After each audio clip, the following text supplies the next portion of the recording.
then I would urge you, make sure that you look for this wall where we've got this exhibition. It will be a good thing to take a look at it, and also in your own little way, say a little prayer and remember those that we lost. More messages on WhatsApp. Achu Roberts in Ho, thanks a lot for the message. This one says, why not Ghana Health Service plan their own best way of health delivery, but always rely on projects from other countries? This has to do with the embrace that we shared earlier in our news. Greetings to all Presec Breakham staff. Okay, thanks a lot. It's from Timothy in Breakham sending that message.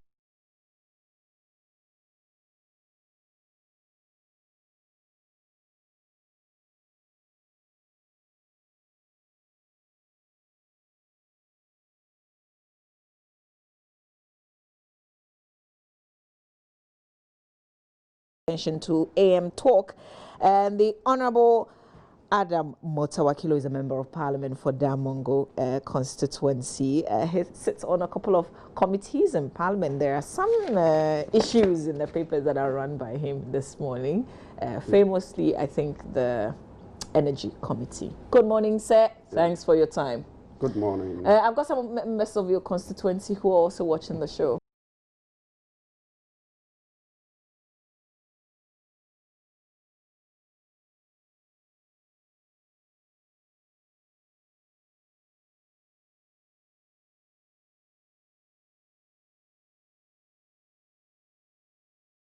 Without first of all thanking them. Yes, very, very important to me. Sure. Yeah, very, very important to me. Okay, so let's, I want to take you to, I'm not sure if you've seen this, VRA's debt's now $1.5 billion, struggles to buy fuel for thermal plants. That's what we're told. I know that usually you have a lot more information. So let me just read a little bit of this as captured in the Finder newspaper.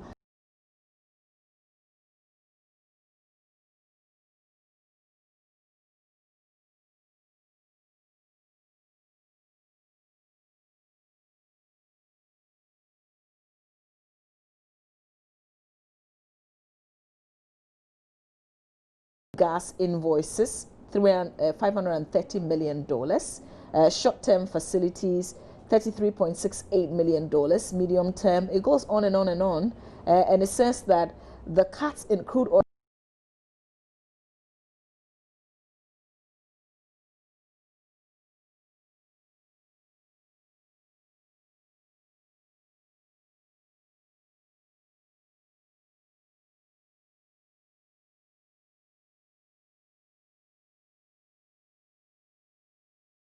$2 billion, and this threatens the very existence of the VRA. So there's trouble at the Volta River Authority, correct? Yeah, thank you very much, and good morning to our cherished viewers, and more especially the good people of Damongo constituency. Yeah, VRA over the period has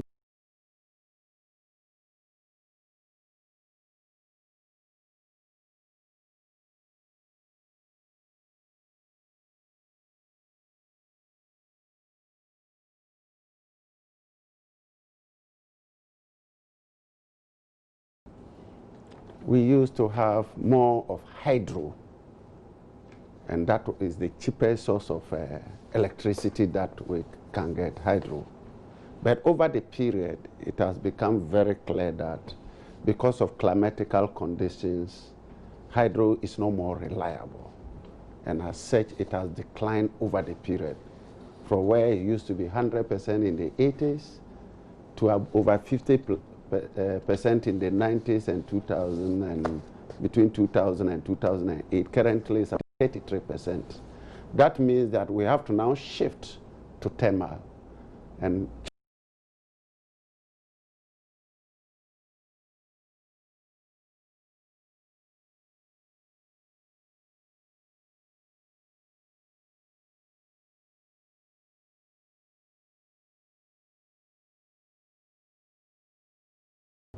so that means that the costs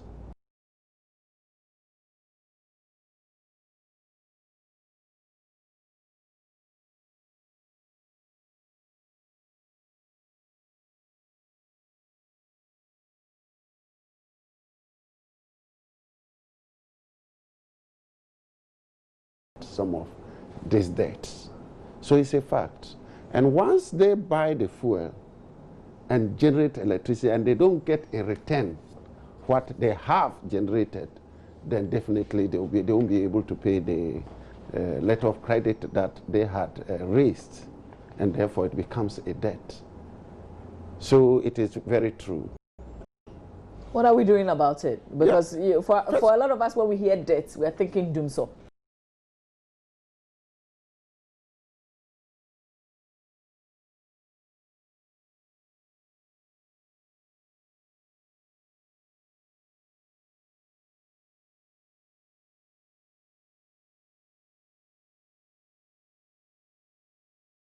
The ratio in which they are supposed to have owed, then there's the cause for worry.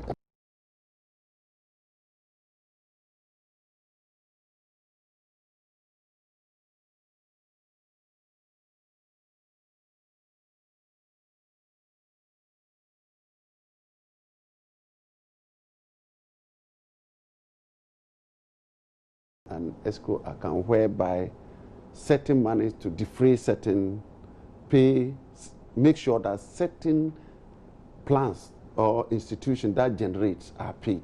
Very, very important.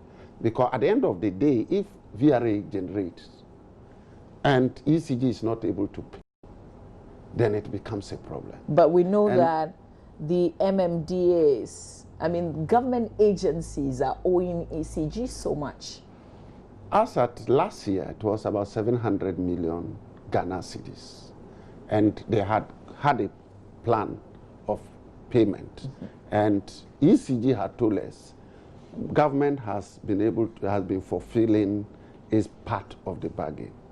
But there is always one thing we always ask, what we call the clearinghouse. Let me tell you, some of these, like crude oil, the government pays for them. So that means if it is in terms of business, that means anytime government pay for crude, VRA or Asoglo, any plant, then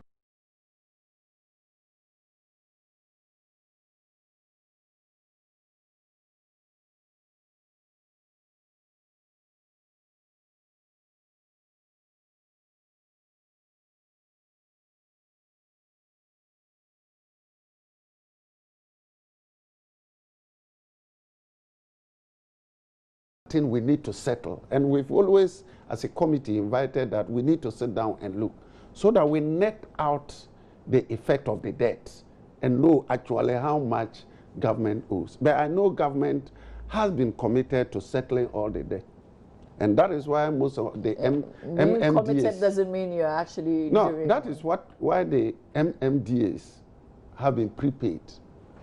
I went to Maslok, it's prepaid. So you pay and then you take. And it's very, very important that we do that. They agree that government commitment, the schedule that they have, government is meeting that commitment. That means that in the near future. But were they able to say what's the outstanding figure was? That is what I said, as at the end of last year. They said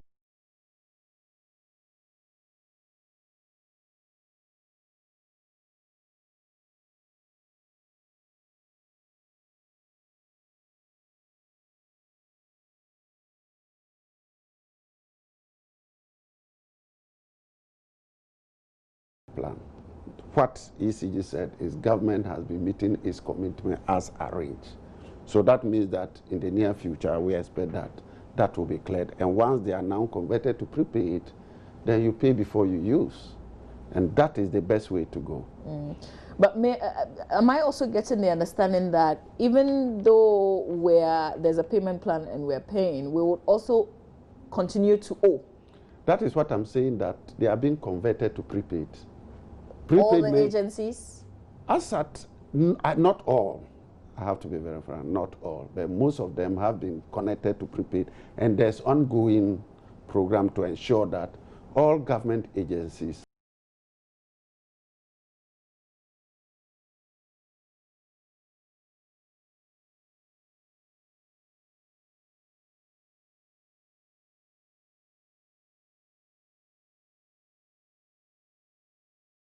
go off often. these days is there a schedule? I don't think we have load shedding. There may be localized outages. We are very much aware that the FPSO is currently had a problem with the turret bearings. Okay, The so turret, that's the how you call it, turret. turret.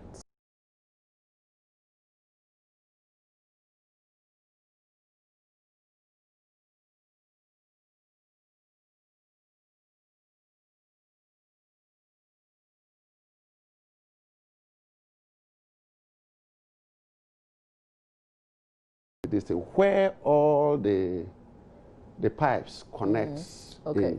It also helps hold the FPSO in place. You know, it is water, so waves. You don't need to have it fixed. If not, you can have challenges. So it is that point which will enable it to rotate around depending on the movement of the current. And as a result, it's called a turret. And it has what we call the to move freely, depending on the movement of the water. Okay. And that is where the bearing had a problem. And that's why we have a problem with our... Okay. The turret we can have internal or external, depending on the nature of the airwaves. If you have typhoons, you know how to do it. Fortunately, we are not there. We don't get there. Yes. So it depends on how.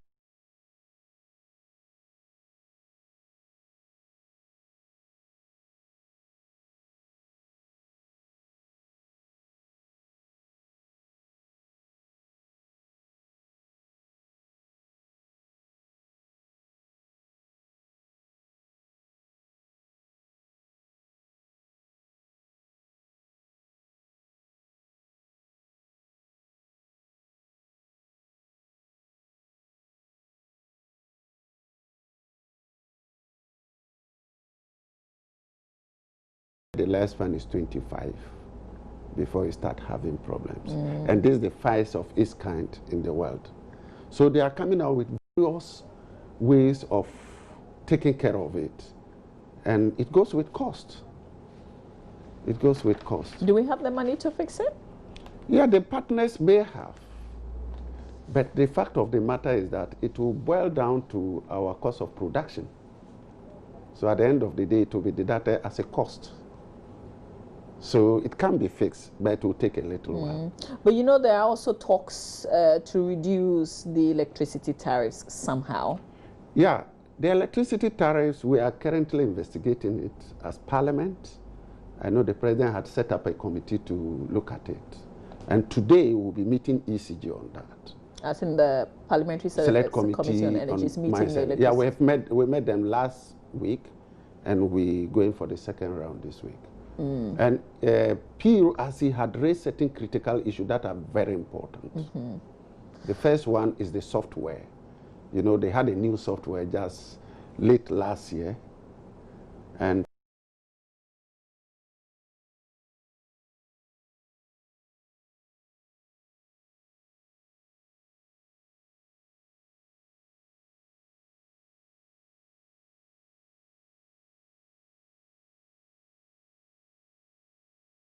properly calibrated, what standards have they met before? Because if you look at the PURC report, some of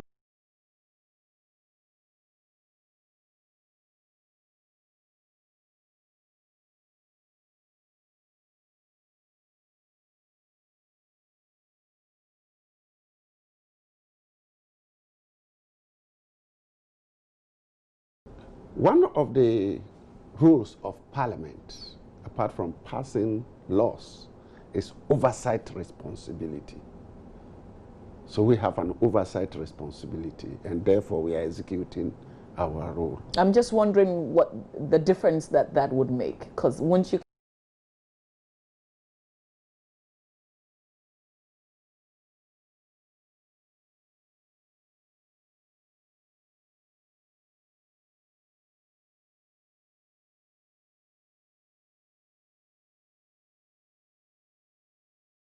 tariff, a reduction in the tariffs, considering this FPSO that we've just talked about? Yeah, but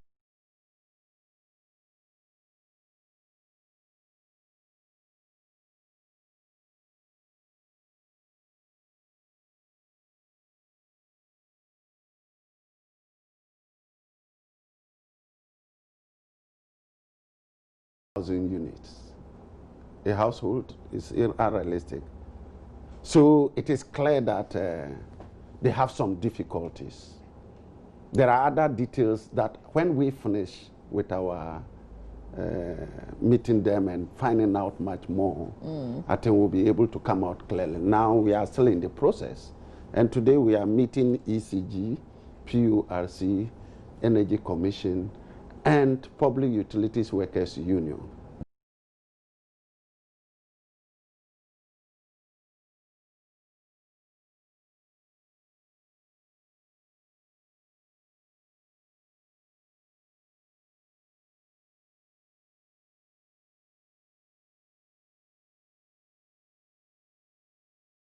Yeah, sometimes we can't predetermine.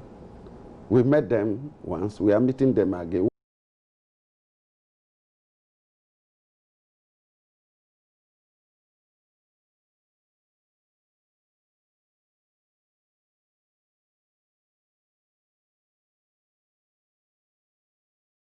Standards.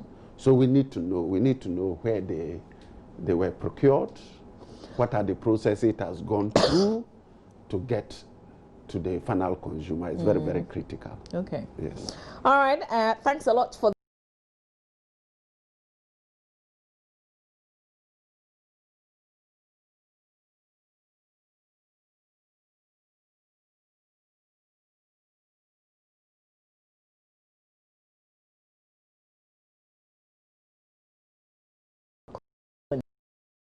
Fortunately, he's stuck in traffic. We're hoping that he will be able to join us before the close of the discussion, though. So let's move on.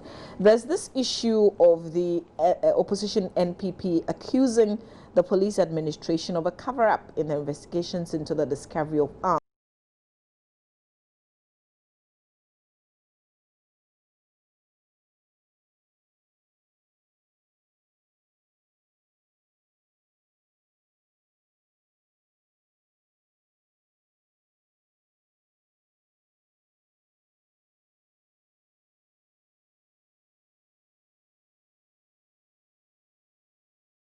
November 22, 2015 at about 1 a.m. The men claimed they were in the NPP headquarters, Asylum Down, to take over.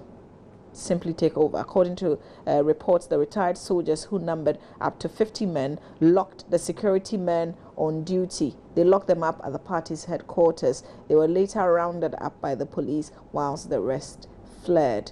Out of the 50 men, only 11 were arraigned before the Accra Second.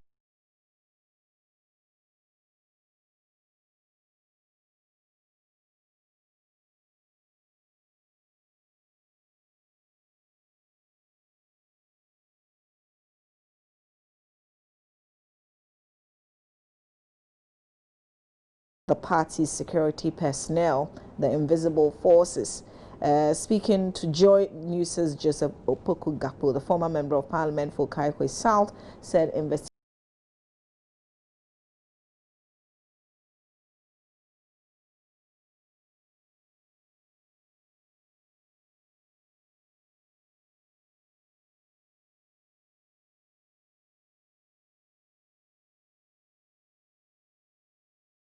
And without patience, you never get to the true end of the case. I think 11 have been arrested.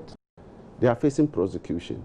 And the police administration indicated that the arms were not with somebody.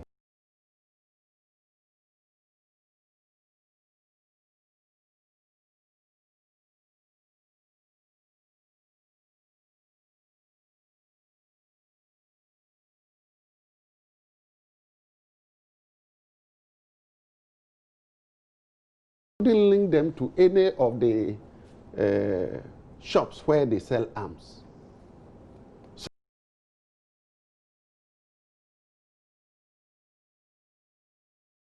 to take your time. so they couldn't get fingerprints and things like that.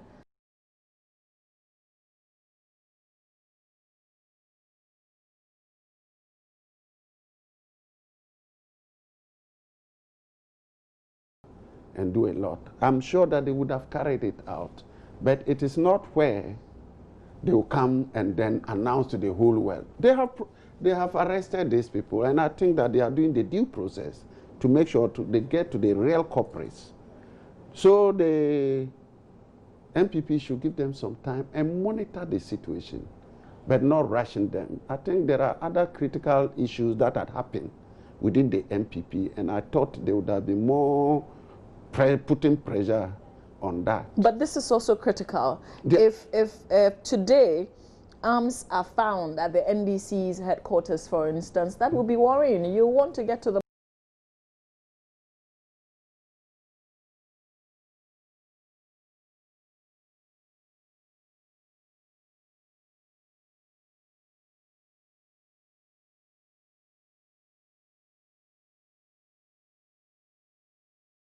them for possession, because at the end of the day, they don't take due diligence. Who will be the very people who will accuse them of covering up? Here, the process is ongoing. They are already accusing them of covering up. No, shouldn't we, because this is an election year, that's a political party. So the politics around it is huge. Shouldn't it, for the purposes of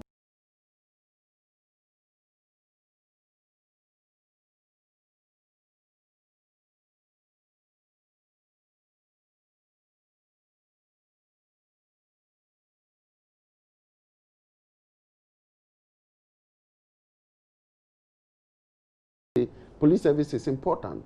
Armed robbery, there are always externalities. I believe that once we had a better way of providing additional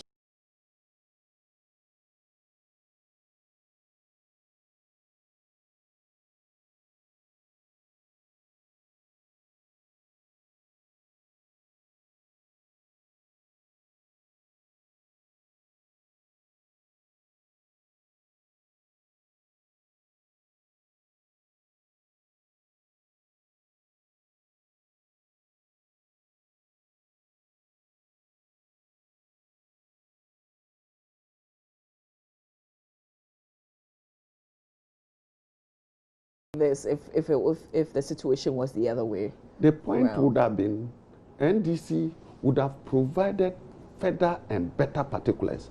But in any case, we don't have invisible forces in our headquarters. You have another force? No, not police in our headquarters.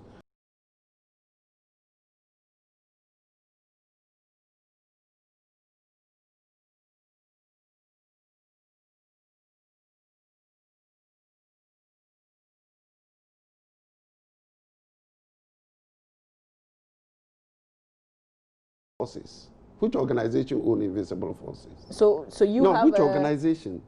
As a political party, are you supposed to have your private, your own security?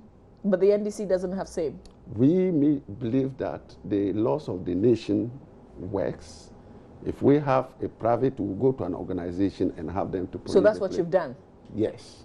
Even if you go there, you won't see any security. It's a free place. You go, do your errands, and leave, because NDC is a peaceful party.